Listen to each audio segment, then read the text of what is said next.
Hi,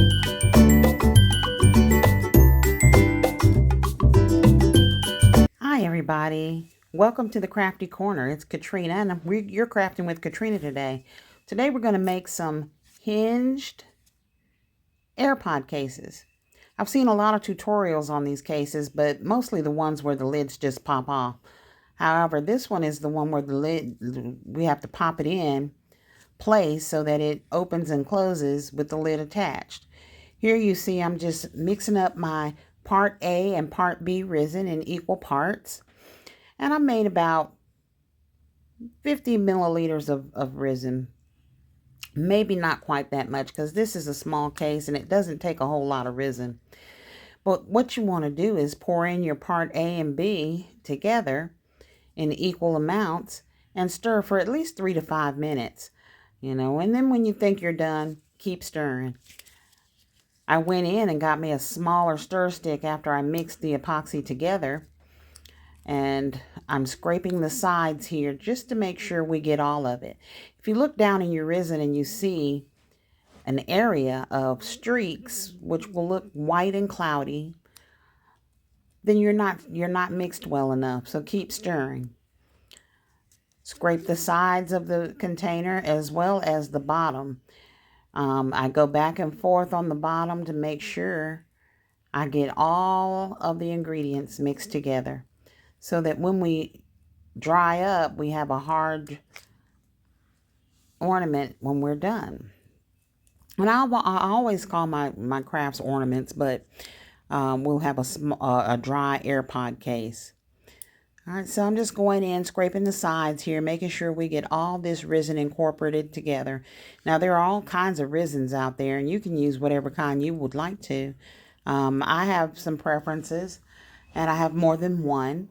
This particular resin I'm using is called Crystal Clear from the Epoxy Resin Store. And as you can see, we've got it all stirred up, and it looks really good. I'm just going to stir a little bit more just to make sure I got it good and incorporated. Now, you want to stir slow. I did introduce some bubbles in here, but that was because I was moving my stick up and down to look at the resin, as well as mixing kind of fast here for this excuse me, this tutorial. Now I decided to use some mica powder. You may notice the top of this says soap, but it is mica powder and you can use it for resin. So I decided on the berry, and then I went in and got my second color, which I decided to use purple.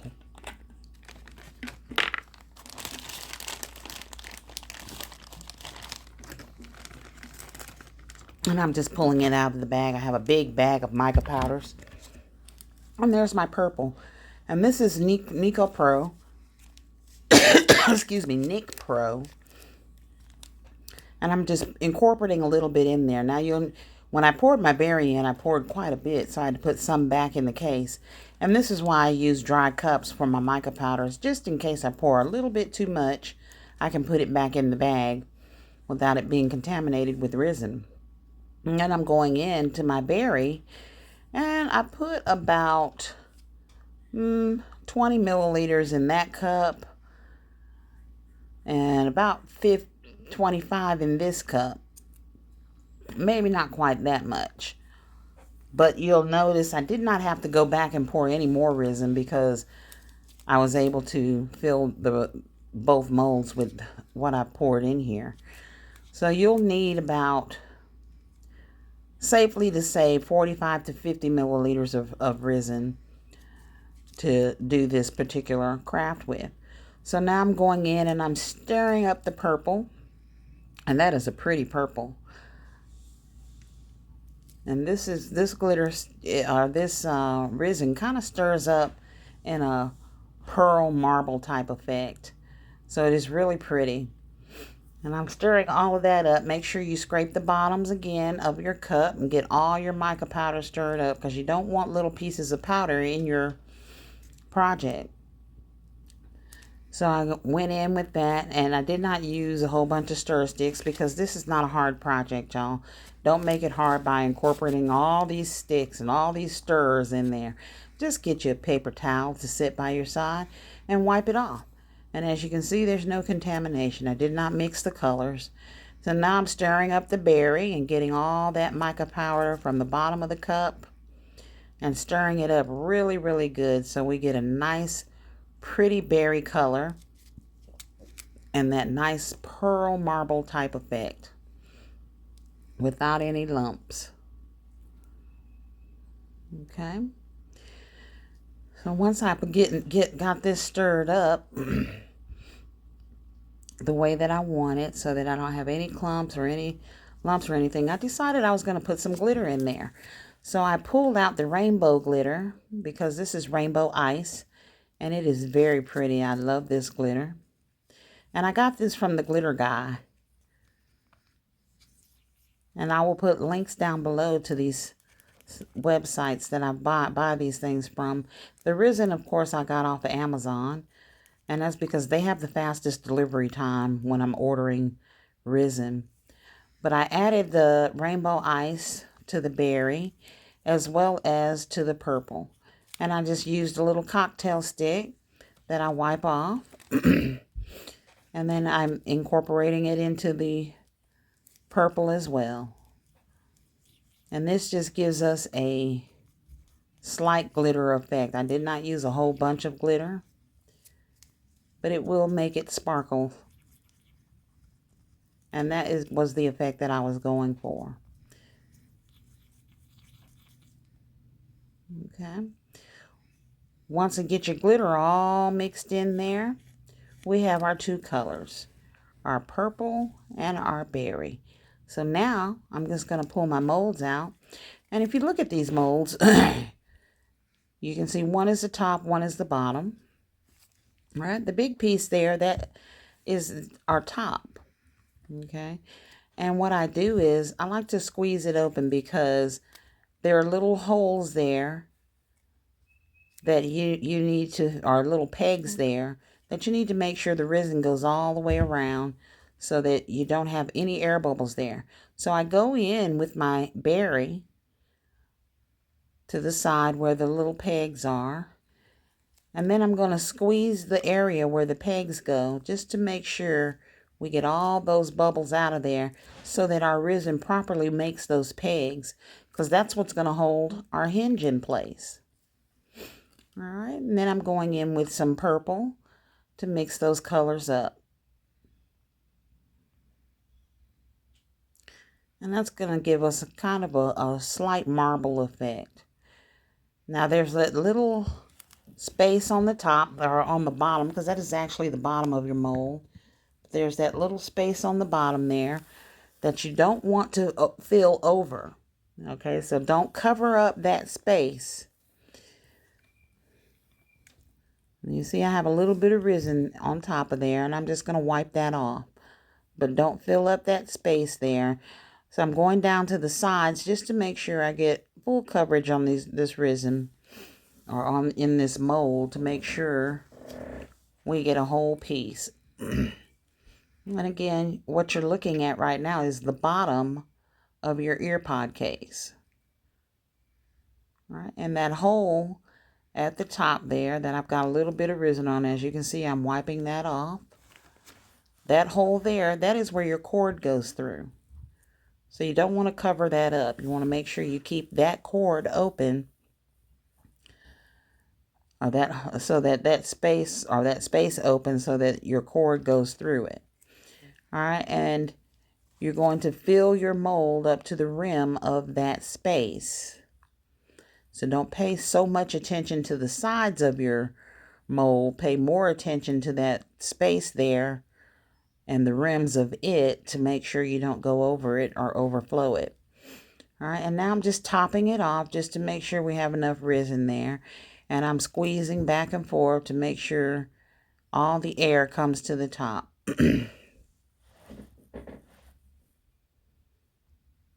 So I'm just going to keep adding my resin a little bit at a time, just to make sure we get the coverage on top without covering up our hole there.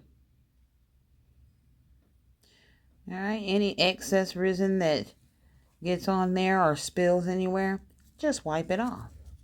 All right, and then I'm going to go in here with my toothpick and just go around those edges to make sure I got them full and that we don't have any bubbles in there. Release all the bubbles so they come on out. All right, and then once I've done that, if I need to add a little bit more resin, I will. Okay, but I think that's full enough. So now we're going to do the bottom of our resin, or that's actually the top of it, but we're going to do the top of our AirPod case. And the same thing. Now this side has holes in it, and they're little bitty holes, and a lot of people get this mold and don't realize that those holes are there. Well, that is where your pegs go in. All right, so I'm pinching those holes just to make sure I get them full of resin and not full of bubbles. All right, because that's what will cause those holes to not form.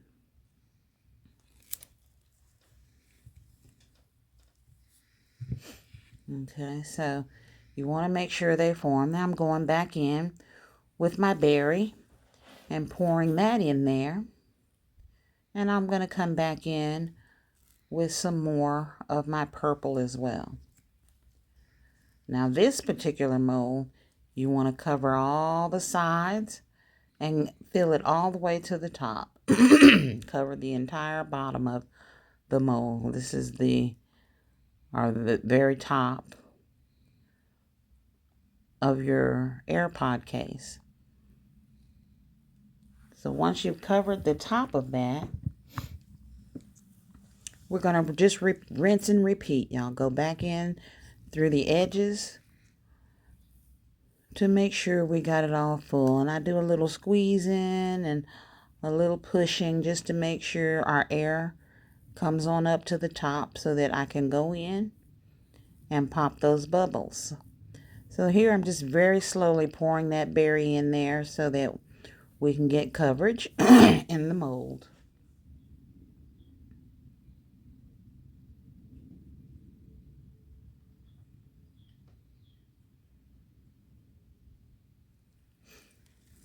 And although these molds are very small, they're still very tedious in filling, and you want to make sure you get every crack and crevice, because if you don't, you will not be able to put your AirPod together. And I'm just taking my little cocktail stick and scraping out what little bit of resin is in this cup to put in this mold. And now I'm going to go in with the rest of my purple and finish filling up this mold. And again, using my cocktail stick to scrape the sides of these little cups, measuring cups, to pour the rest of that resin in there. And when it comes to resins, like I said, there are many, many, many different brands. One of the other brands that I like to use is amazing. Clear Cast that you can get at Hobby Lobby. And that's my go-to emergency brand, so that when I'm out of resin and I need some in a hurry because I have some orders to fill, I can just run to Hobby Lobby and pick some up. Now, I don't use them as my main source because my Hobby Lobby doesn't sell the big batches of them. They only sell these small kits. So I have to buy those sparingly. I don't buy them in bulk. But I'm going around now with that cocktail stick just to make sure we don't have any bubbles in there and that we have full coverage around the entire edge. All right, so once I've filled that up and I'm happy with it, I'm just cleaning up the sides of it because I don't want that resin to spill over. And on that one little corner there, I have just a little bit too much resin. So I got my paper towel out and I'm just scraping some of that resin off with the cocktail stick to make sure we don't have any overspill. And I've got that in there. So what we're going to do is we're going to let that harden for 24 hours. All right, I have a dryer here. I'm going to put part of it in the dryer. The big one won't go in there, but the little one will. So I'm going to put that in the dryer, and then we will come back in about 24 hours to open it up. Okay, and I'm just going in with a little more resin to make sure we have that good coverage there. Okay, and once I've done that, and I put about maybe 3 or 4 more little drops in there just to make sure we have that coverage, because I don't want to demold and then part of my lid has holes in it. I've had that happen before. Trust me, I've been practicing with this mold just to make sure I can tell you exactly how to fill it. Okay. And then a few more drops of the berry and we'll be all set. And I'm just going in. You can see from the top here that I need just a little bit there in that little area. Because I can see the mold through there.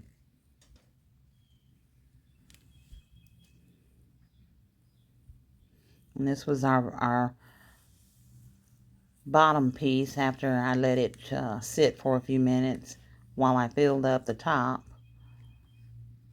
It settled some, and that was why we could see the mold there. And that's okay. You want it to settle a little bit. That's why you always fill in the top part. All right, so we're 24 hours later, y'all. We're going to demold this. All right, and it, it is a little bendy, but it's okay. It will harden up. But we are able to demold it and put it together. And I can show you exactly how you put your hinges in. So right now I'm just taking the mold off. And it demolds very easily. It is not hard to demold at all.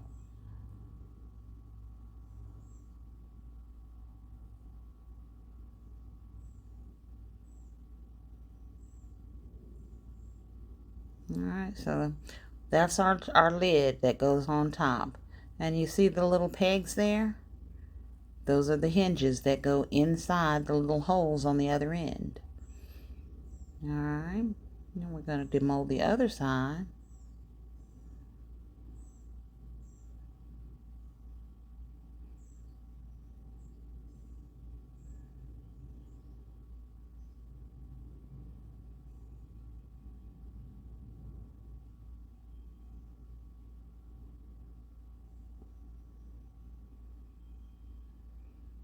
Alright, and that is the bottom half of our case.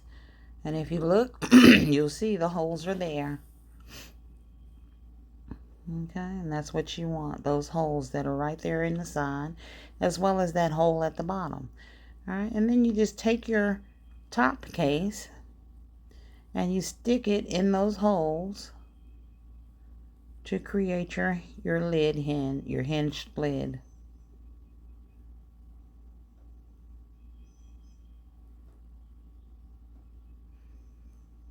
Alright, and there you have it. Your lid is attached. And it is hinged in there.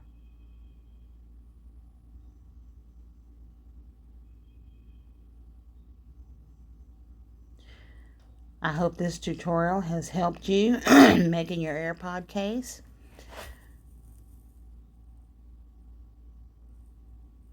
And thank you for tuning in to the Crafty Corner. And as you can see, our hinged lid is on there. Alright. Thank you for tuning in to the Crafty Corner, where you are crafting with Katrina. Make sure you like, subscribe if this video has helped you, and share. So our hinges are in place, our hole is in place, and we have a beautiful AirPod case. I'm going to go make some embellishments and decorate this case. And I hope you all have a lovely rest of your evening. Again, thank you for joining me in the Crafty Corner, where you are crafting with Katrina.